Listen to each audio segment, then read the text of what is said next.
Shalom, shalom, queridos. Sejam bem-vindos ao ITEA, Instituto Teológico de Ensino e Adonai. Eu sou o pastor Flávio Lima e estou agora com vocês para trazer mais um resumo de aula. Tá? Hoje nós vamos falar da aula 4 da matéria de angelologia, a aula final, né? São 4 aulas aí por matéria. Então a aula 4 hoje é a aula final, onde nós vamos tratar um pouquinho sobre quem são os demônios, né? Sobre a queda de Satanás, o julgamento final, né, de Satanás também, e também o perigo de culto aos anjos, tá? Infelizmente tem igrejas que fazem essa prática e não pode ser feito, ok? E você que quer estudar teologia conosco, tá? Tá passando no GC aí acima, tá? Você tem 2 métodos para estudar conosco, no presencial ou no EAD. O presencial tem que estar aqui, né, próximo de Caraguatatuba, né, onde nós temos aqui a nossa sala de aula, que é ao lado aqui, ok? Ou então em EAD, que é o ensino à distância, aí pode ser em qualquer lugar do Brasil ou fora do Brasil. É só entrar em contato conosco, tá bom? Fazer a sua matrícula e adquirir. Lembrando que essa aula que você vai assistir agora é uma aula resumo, tá? Não é a aula completa. Para ser completo, você tem que se inscrever, você tem que se matricular no ITEA e vir aqui conosco crescer na graça e no conhecimento. Mas sem mais enrolação, vamos para a aula 4 de angelologia.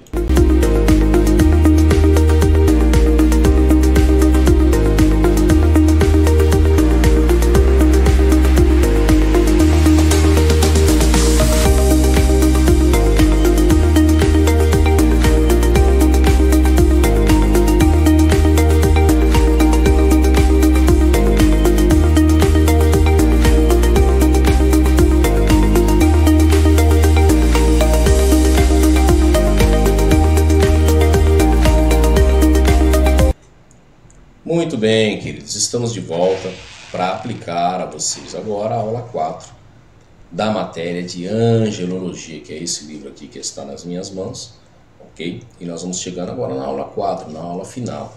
Então você que é aluno do ITEA e está com o seu livro aí, abra ele comigo na página, vamos ver aqui, 52. Página de número 52 do livro de angelologia, para nós falarmos sobre angelologia, ok? E o assunto que nós vamos começar falando aqui são quem são os demônios, tá? Que é real, embora muitos não acreditam, mas é real, tá? Então quem são os demônios? Tiago 2,19 diz assim: Tu crês que há um só Deus, faze bem. Também os demônios os creem e estremecem. Então até os demônios creem e estremecem diante da presença de Deus, porque sabem, né, que Deus ele é maravilhoso e poderoso. A demonologia é um estudo que vem despertando o interesse das pessoas neste final de século. Ideias fictícias, invencionices, mistificadas, teorias religiosas e filosóficas, e até alusões bíblicas desprovidas de interpretação correta, têm invadido o mundo da literatura secular. Nesta lição, teremos a oportunidade de conhecer essa doutrina do ponto de vista da Bíblia, como única autoridade capaz de revelar e esclarecer a realidade e a identidade dos demônios. Então tem a imagem aí na sua tela, tá? Eu procurei ser o mais leve possível, né? Então coloquei imagens de caricatura, né? Que são desenhos aí meio que em 3D, né? Trazendo um pouco mais de realismo, mas para você entender que existem formas e formas de demônios, tá? Então assim, teve que tem um demônio aí que é mais gordinho, outro é mais magrinho, um tem a língua grande, o outro tem chifre na cabeça, enfim, é tudo assim dessa forma mesmo. Mas no mundo espiritual, se Deus pudesse abrir os seus olhos para você poder enxergar os demônios que estão trabalhando, você vai se assustar e muito. Então por isso que Deus ele não abre os nossos olhos, ele deixa nossos olhos lacrados espiritualmente, né, para que nós possamos entender, né, apenas pela explicação, né, e não se assustar com o que acontece, mas é algo realmente muito forte que acontece em nossa volta, ok?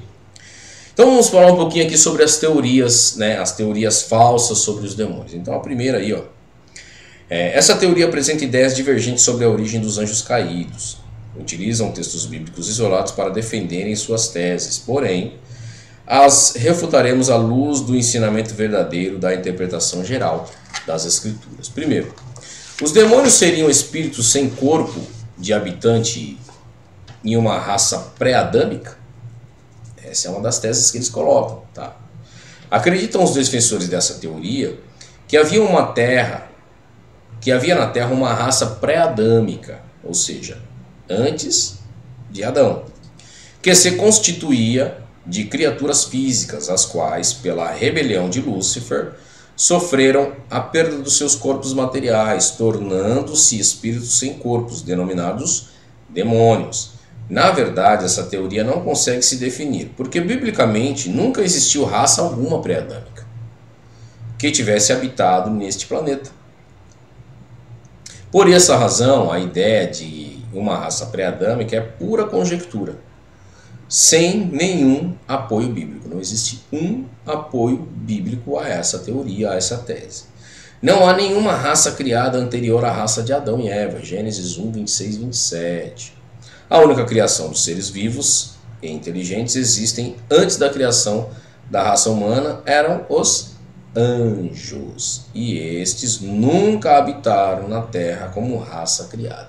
Os anjos são espíritos, os anjos são seres celestiais, eles se locomovem, como eu expliquei aqui nas aulas anteriores, que para apresentar a nós em uma simbologia, Deus ele coloca asas até em alguns anjos, mas o anjo não precisa de asa para se locomover. Né? Ele é um espírito, então ele se locomove levitando, né? Ele vai e volta. Ok? Então, primeiro que essa tese aí está errada, porque não existiu raça nenhuma pré-adâmica. Antes de Adão, não existiu nenhuma raça humana. A raça humana veio de Adão. Ele é o primeiro ali, né, junto com Eva, dos nossos pais, né, naturais, né, do corpo físico. Segundo, os demônios seriam seres gerados da relação entre anjos com mulheres antes diluvianas. Isso é um perigo enorme, tá? Gênesis 6:1-4. É lamentável que pretensos estudiosos da Bíblia, tem bastantes estudiosos até renomados, que aceitam essa tese. Esqueçam algumas regras básicas da interpretação e se arrisquem a interpretar isoladamente certos textos da Bíblia. É o caso de Gênesis 6:1-4, que existem algumas teorias formadas sobre este texto, os quais se chocam com o ensino geral das Escrituras. Entretanto, destacaremos a teoria mais conhecida com o fim de elucidarmos a doutrina do ponto de vista bíblico. Tá? Então, subponto A. A teoria mais forte é a do pecado de miscigenação praticada por anjos. Os defensores dessa teoria interpretam que as filhas dos homens eram realmente a descendência de Adão e Eva, né? Filhas dos homens. E que os filhos de Deus, que são os anjos, né? Entraram em conúbio com essas mulheres e produziram uma progenia espantosa dos filhos gigantescos. Ou que admitem essa teoria, partem de uma ideia de que os anjos, virando a página aqui, chamados filhos de Deus em alguma parte das Escrituras, muito especialmente no Antigo Testamento. Tá? Então o que eles quiseram dizer? Que os anjos tiveram relação, né, com os filhos de Deus, né, que são os anjos, com as filhas dos homens, e aí nasceram seres gigantescos. Né? Mas isso é um absurdo total, porque primeiro, o anjo ele é assexuado, o anjo não tem sexo, ele não tem anjo homem e anjo mulher. E outro, o anjo não necessita de um órgão sexual masculino porque ele não tem reprodução, ele foi criado por Deus aos milhares de milhares. Então essa teoria é um absurdo. Só poderia existir uma função para o anjo de reprodução. Para isso sim, ele poderia ter um órgão sexual. Mas ele não precisa ter órgão sexual, porque o anjo ele não se reproduz. Ele é criado aos milhares de milhares, os que tem estão aí. Terça parte do céu caiu e são os demônios. A outra parte são anjos a serviço de Deus, né? Estão ainda a serviço do reino dos céus. Então, é um absurdo você querer admitir em um versículo isolado regras da hermenêutica. Temos que estudar. E o que diz lá em uma das regras da hermenêutica? Que a Bíblia interpreta a própria Bíblia, ou seja, a palavra é quem interpreta a própria palavra. Você não pode trazer nada de fora para tentar interpretar a palavra e chegar a uma conclusão, se a própria palavra não se interpretar com ela própria. Então não tem como. Tá? Se você tem um versículo isolado, não faça doutrina, porque pode ser um comentário, pode ser alguma coisa que esteja acrescentando, mas que não seja não é um texto formador de doutrina. Para se formar doutrina, precisa se ter duas ou mais confirmações em toda a Bíblia. E existe esse texto isolado, tá bom? Ali em Gênesis, como nós lemos aqui, e eles pegaram a interpretação desse texto de uma forma errônea e criaram uma teoria muito absurda, né? Querendo colocar até órgão sexual nos anjos para a reprodução. E isso é impossível, tá? Deus ele não fez dessa forma os anjos, porque os anjos não têm, novamente repito, né? Os anjos não têm a incumbência de se reproduzir, não existe filho de anjos. Ok? Existem anjos criados por Deus, por uma palavra dele, né? Os anjos foram criados pela palavra de Deus, nós estudamos na lição 1 desse livro, né? Deus ele simplesmente disse, age e ouve, todos os anjos com as suas classes, né? Que nós vimos aqui, né? Querubim, serafim, arcanjo, tronos, principados, potestades, enfim, todos eles aí, tá bom? Eu não vou nem ler o resto, só na aula prática que você vê aqui, né? Mas é só para vocês entenderem aí, né? O que são, né, o que é essa teoria aí, tá? Quem são os demônios?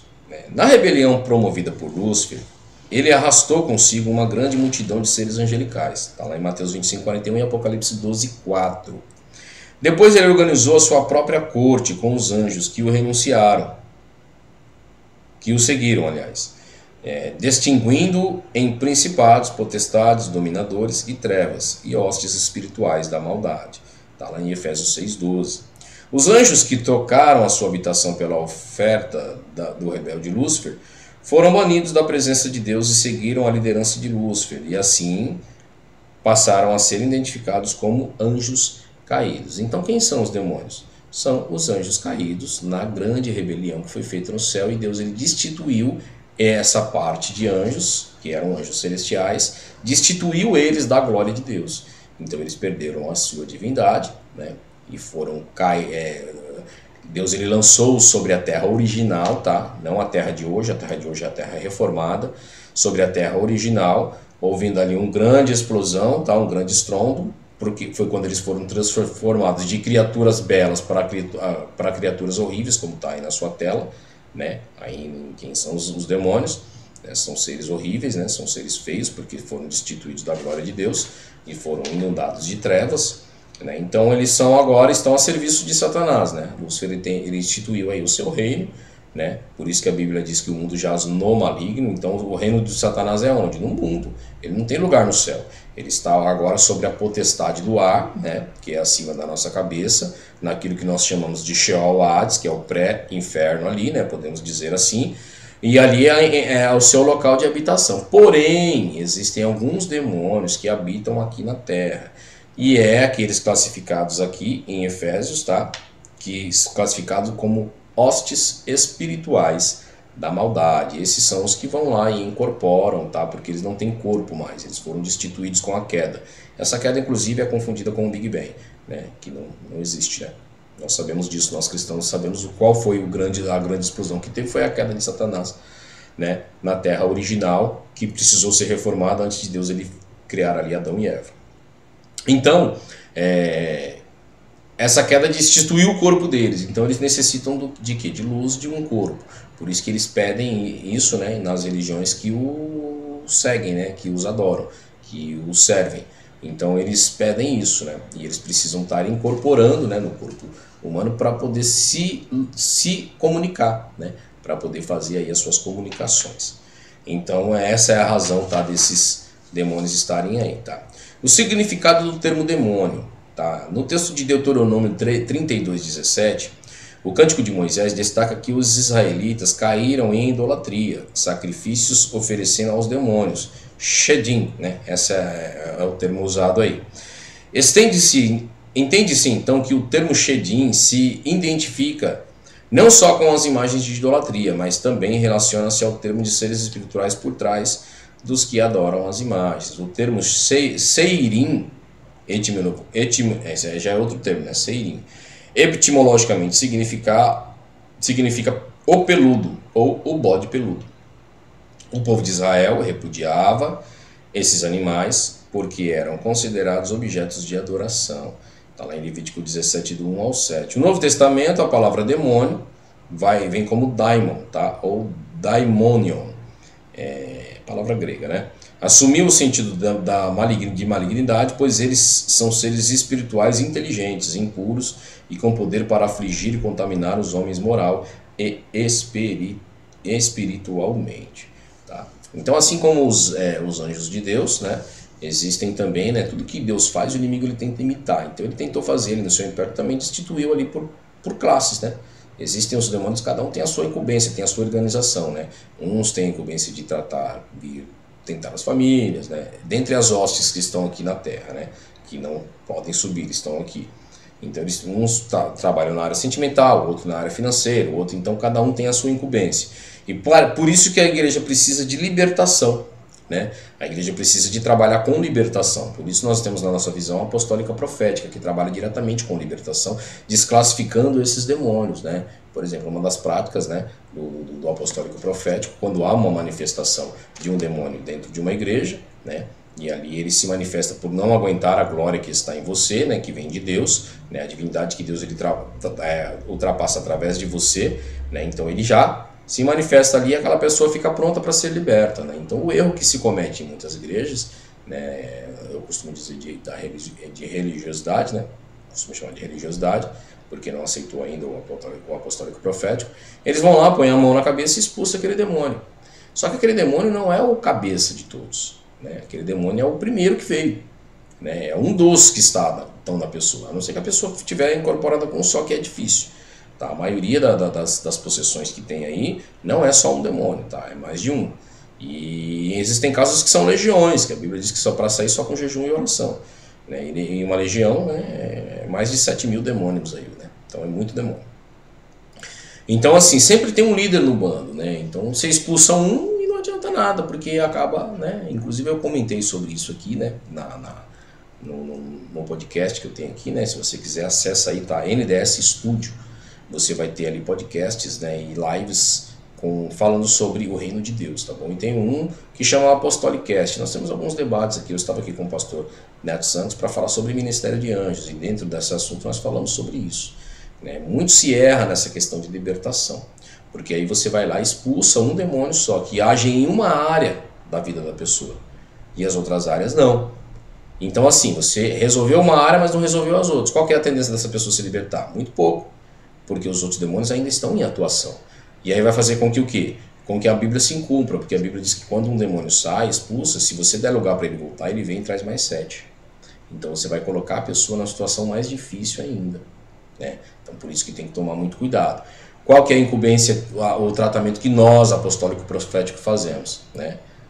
Nós, com a autoridade que Cristo nos dá, né, e o inimigo tem que obedecer, nós pedimos para vir o chefe, né, o cabeça de todos, e expulsamos ele, porque expulsando o líder, todo o bando vai junto. Com isso você faz uma libertação total na vida da pessoa. Por isso acontece muitas vezes das pessoas, às vezes até ter força de ir, e todo culto cai endemoniado, todo culto até libertar, porque você não expulsou o chefe. Então você precisa ter preparo espiritual, tá, para poder fazer isso e expulsar logo o cabeça, o chefe, para poder todo o bando ir com ele. Se o mais forte vai embora, os menores não ficam, porque eles têm medo, tá bom? Então eles já sabem que eles têm que estar indo aí, né? E assim são várias classes de demônios, né, que fazem as suas atuações, né? Nós dividimos aqui, né, em Efésios, né? Vou ler novamente aqui para vocês. Principados, potestades, dominadores de trevas, hostes espirituais da maldade, tá? Esse principado, vou até fazer aqui, né, um novo podcast. Nós vamos estar aqui com o profeta Cláudio e nós vamos falar sobre territorialismo. O principado, a incumbência dele é tomar conta de uma nação, de uma cidade, de um bairro, tomar a conta do território ali para poder, né, colocar a maldade dele, né, em prova. O que o inimigo quer? Levar o máximo de pessoas possível com ele para o grande dia, né, em que ele será lançado no lago de fogo. Então ele não quer que você seja salvo, ok? Então temos que tomar muito cuidado.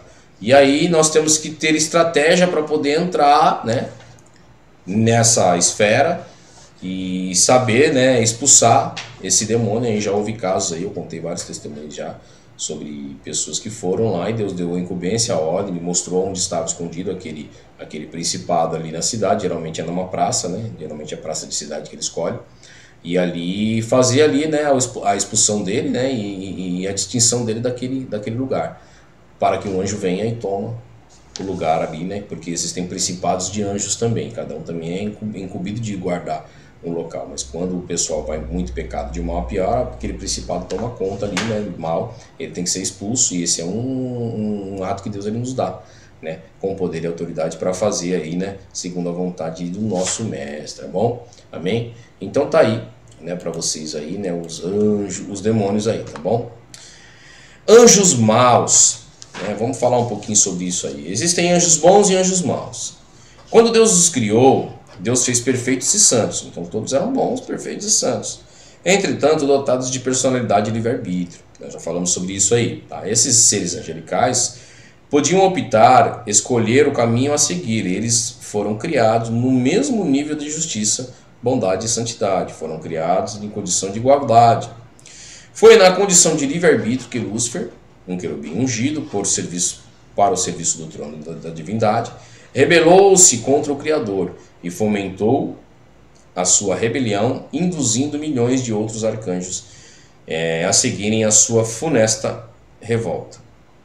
A Bíblia fala dos anjos que pecaram contra a autoridade do Criador e não guardaram a sua dignidade, mas também menciona anjos bons, aqueles que se mantiveram fiéis ao Criador e às funções designadas para eles. Estes são ministradores a favor dos que hão de herdar a salvação. Então, quem são os anjos maus? Os anjos caídos. E quem são os anjos bons? Os anjos de Deus celestiais que estão com Cristo lá no céu. Tá bom? Eu coloquei uma imagem um pouco mais arrepilante para vocês aí, para vocês poderem saber que os anjos são maus mesmo. Ele não brinca não, querido.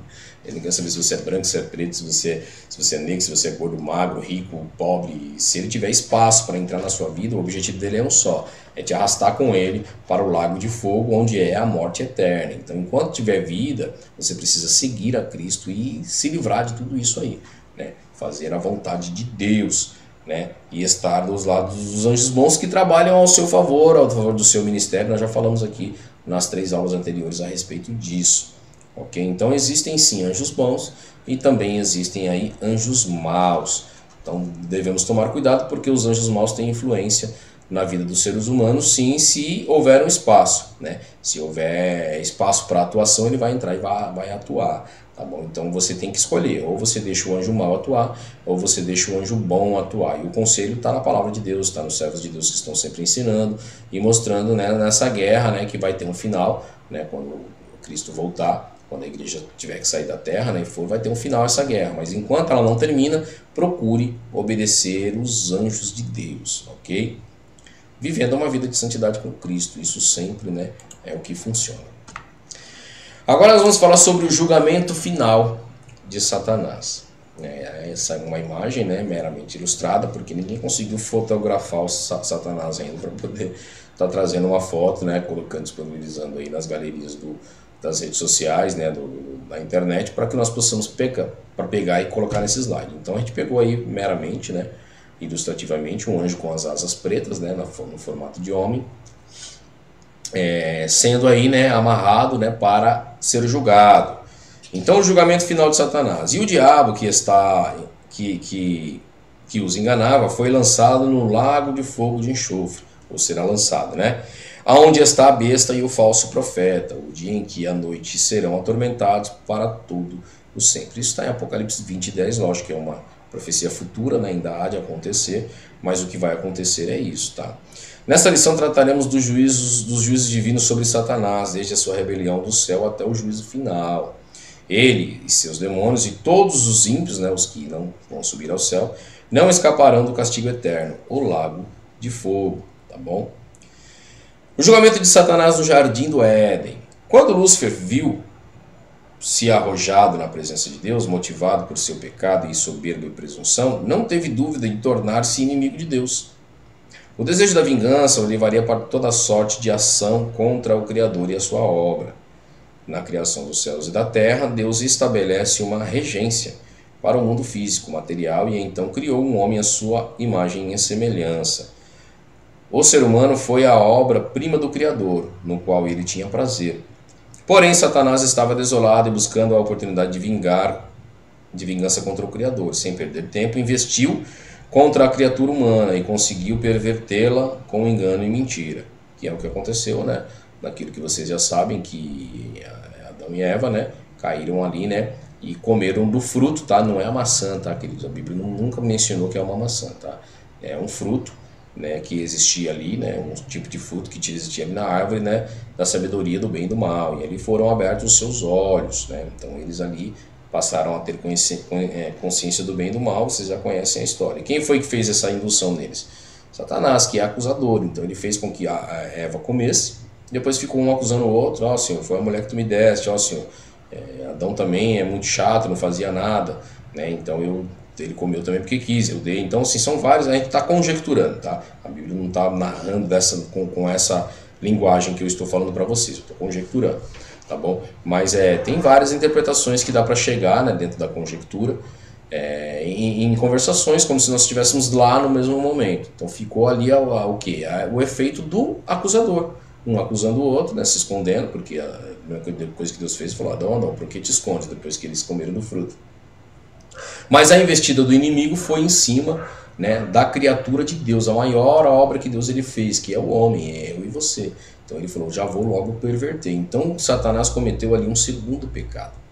Nós não sabemos assim de Deus se Satanás já estaria condenado a fogo do inferno e lago de fogo pelo primeiro pecado de rebelião lá no céu, né, que ele fez. Então esse primeiro pecado nós não sabemos ao certo, né, não dá para dimensionar biblicamente se ele teria ainda uma chance, né, de perdão, enfim. Mas por esse segundo pecado ele acabou de se arrebentar inteiro, porque ele trouxe o pecado dele, né, para a raça humana. E hoje nós somos reféns aí do pecado adâmico e temos que nos livrar disso. Por isso que nós tivemos que ser comprados por Cristo com um preço de sangue, tá? Um preço incalculável, para estar pago, né? Quando a palavra de Deus, quando Cristo ele se entrega, né? Ele diz: Pai, né? Eu vou ao Senhor, está consumado. A palavra "está consumado" significa um monte de coisa. Significa estar pago, está quitado, está... Tem vários nomes que falam sobre isso aí, mas sempre dizendo que já resolveu, é o ponto final ali, né? Então Cristo ele veio para fazer isso, para nos comprar novamente, porque o preço do pecado nos vendeu, né, ao pecado de Satanás, né? Então nós deveríamos ser comprados novamente. Então antes era, né, cordeiro ao holocausto, né, sacerdote entrava no Santo dos Santos, oferecia sacrifício, enfim. Hoje não, Cristo ele se deu como lugar do cordeiro, pagou o preço por toda a humanidade de uma vez. Então todos têm acesso a Cristo, é só querer. Todos têm acesso à salvação também, é só querer. Se não quiser, será lançado, assim como está escrito aqui, né, com Satanás no dia do julgamento final, em que ele será lançado, né, está escrito aqui que vai ser lançado ele, os demônios e todos os que não escaparão do castigo eterno, né, que é o lago de fogo, no juízo final, ok? Vamos ver o que tem mais aqui. Tem algumas coisas aqui também, mas você sabe que é uma aula resumo, né? Então eu não posso ler tudo para vocês aqui do que tem, tá? Deixa eu ver se tem mais alguma coisa aqui. Tá, vamos passar para outro tema aqui, que é o perigo do culto a anjos, para nós encerrarmos, né, esse assunto da matéria de angelologia, ok? Então eu vou passar com vocês aqui sobre o perigo do culto aos anjos. Acontece, pastor? Acontece, meu filho. Está aqui, ó. Colossenses 2,18, que diz aqui, ó: ninguém vos domine ao seu bel prazer, com pretexto de humildade e culto dos anjos, mantendo-se em coisas que não viu, estando debalde, inchado na sua carnal compreensão. A adoração pertence somente a Deus. Apocalipse 22, 8, 9 diz assim: eu, João, sou aquele que vi e ouvi estas coisas, e havendo-as ouvidos e visto, prostrei-me aos pés do anjo que mais mostrava para adorá-lo, e disse-me: olha, ele me disse, não faças tal, porque eu sou conservo teu e de teus irmãos, os profetas, e dos que guardam a palavra deste livro. Adore somente a Deus. Então o próprio anjo disse a João: olha, João, levanta, não faz isso não. Não é a mim que você tem que adorar, você tem que adorar a Deus. Tá? Eu até coloquei propositalmente um anjo aí com uma asa meio marrom, né? Porque se o anjo ele receber a adoração de Deus, então ele já está sendo destituído, né, da glória de Deus. Então é um anjo até um pouquinho meio estranho aí, né? Com uma aparência, lógico, muito bela, né? Tá bem grego, né? Tá bem deus grego, né? Mas ele não pode, nós não podemos adorar anjos, tá? O anjo não vai receber a sua adoração, essa é a grande verdade. Mesmo que você tente adorá-lo, ele não vai receber, tá? Os únicos que recebem os anjos caídos, que é Satanás e seus demônios. Esses recebem a adoração que fazem a ele. E, infelizmente, tem pessoas que adoram Satanás e seus demônios, sem dúvida. Tá? Mas a adoração ela tem que ser dada somente a Deus. Então o anjo de Deus que está no reino, na visão do reino certinho, ele não vai receber a sua adoração. Mas existem algumas igrejas nos dias de hoje, infelizmente, que ainda fazem culto aos anjos, tá? Existem igrejas, por exemplo, que colocam uma cadeira lá em cima do altar para o anjo sentar. Então ninguém pode sentar naquela cadeira, somente o anjo. O anjo não precisa disso, querido. O anjo ele tem as suas funções, ele vem para te servir. Então tem ali os querubins, né, que vêm te livrar. Nós falamos disso na classe dos anjos, na lição retrasada, na lição 2. E existem também os serafins, que são aqueles de adoração, que vêm colher as suas lágrimas, que vêm colher as suas orações, que vêm colher a sua adoração e levar até o trono do nosso Deus, tá bom? Então eles têm as suas funções, ele não vai perder o tempo dele para poder sentar numa cadeira também, porque ele não precisa disso, ele não vai assistir o culto com você. Né? Ele já adora a Deus por si próprio, então ele está sob trabalho. Enquanto você dorme, os anjos trabalham ao seu favor. Né? Isso é a palavra de Deus. Então jamais fazer nem reverência nem culto nenhum. Pelo contrário, você pode, no profético que nós fazemos isso, com a autoridade que Deus te dá, pedir que o Senhor coloque anjos a favor do ministério. Senhor, hoje estou, porque Deus ele revelou para nós, o culto hoje será em um profético um pouco mais exalado. Então assim, eu sei que vai ser, né, eu vou contar na prática para vocês, vai. Existem momentos que o profético ele luta de frente com o inferno, assim mesmo, me incomoda, e o inferno não gosta, os anjos caídos não gostam. Então o que eles fazem? Eles enviam, né, mensageiros, eles enviam pessoas de carne e osso como nós, espiãos, né, para poder entrar lá dentro e ver. Porque assim, eles sentem que está incomodando o inferno. Então vai lá olhar, vai ver o que está acontecendo. Diversas vezes aconteceu isso em curso. Só que Deus ele não nos deixa enganados, ele sempre nos revela. Então revelou para os líderes, né? Ó, hoje vai vir aí, né, algum adepto do inimigo aí. Então se prepara, né? E aí nós pedimos a Deus, o Senhor, então envia anjos na porta, no meio do altar, em cima do altar e no meio da igreja, para poder amarrar essa pessoa. Por quê? O interessante não é essa pessoa entrar, espiar e sair fora, ir embora. Não, o importante é que ela entre lá e seja liberta, porque um culto profético é um lugar de libertação. Né? É uma dimensão diferente. Então nós já mandamos para quê? Para que essa pessoa ela entre, e nós logicamente vamos dar essa ordenança depois que a pessoa já entrou, né? Está ali dentro, ali sentado, a pessoa não consegue sair. Né? Ela se manifesta ali mesmo, e ali mesmo ela já recebe ali a sua libertação. Então existem muitos e muitos testemunhos da pessoa que está até hoje aí servindo a Deus, porque não está mais sob a influência dos demônios, porque pegamos aquele líder dos demônios que estava incorporado naquela pessoa e expulsamos todos eles mesmo. Então acontece muito disso aí, tá dentro do profético. Então não se pode, né? Nós temos que dar ordenanças, né? E o anjo ele vai sobre a ordem de Deus ao nosso favor. É lógico que também você não vai manipular, Senhor, eu quero que o anjo vá lá e faça tal coisa para mim. Não é assim que funciona. Existe um projeto, existe uma ordem profética para isso. Você só pode dar anjos, ordem aos anjos, né, sobre a incumbência, sobre a ordem de Deus, mas para a visão do reino, para, né, o benefício do reino. Né, essa é a palavra que eu estava procurando, benefício. Sobre o benefício do reino, né, em prol das pessoas. Então, não podemos fazer, né, coisa errada. Então, jamais aceite, tá? Se alguém falar para você, tem que adorar Miguel, tem que adorar Gabriel, tem que adorar os querubins, os serafins, jamais faça isso. A adoração ela é somente a Deus. Amém, queridos? Já chegamos no nosso limite aqui, estourou aqui o tempo, tá bom? Nós temos um tempo certo para poder jogar o vídeo aí, né, na rede social. Mas eu peço que você vá lá, né, você está assistindo agora aí pelo YouTube, né, se inscreva no canal, né, ative o sininho das notificações para quando tiver mais conteúdos desse porte aqui no canal você seja notificado, tá ok? Deixa seu like, né? E se você puder comentar, um comentário lógico, tá? Não nada impertinente, né? Porque senão você será ignorado. Se você der um comentário pertinente, eu vou excluir o seu comentário e não vou nem perder tempo de te responder, ok? Porque o intuito aqui é fazer as pessoas crescer na graça e no conhecimento. Essas aulas são para os alunos que por um motivo ou outro faltam na aula, né? Então ele tem aí um resumo, né? É o mesmo slide que eu uso na aula, é esse que está passando para vocês aí, tá bom?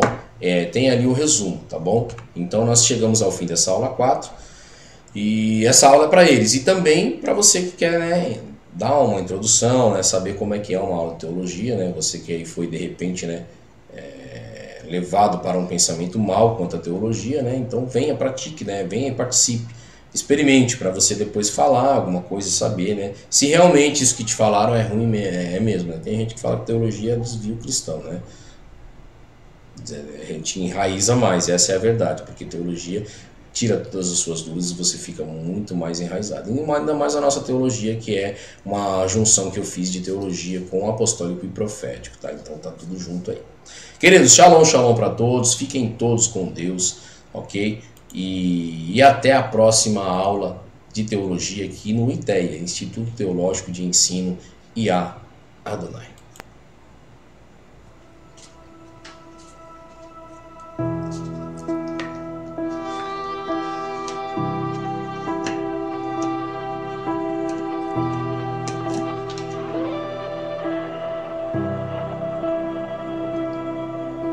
Deus de Jacó, o grande eu sou,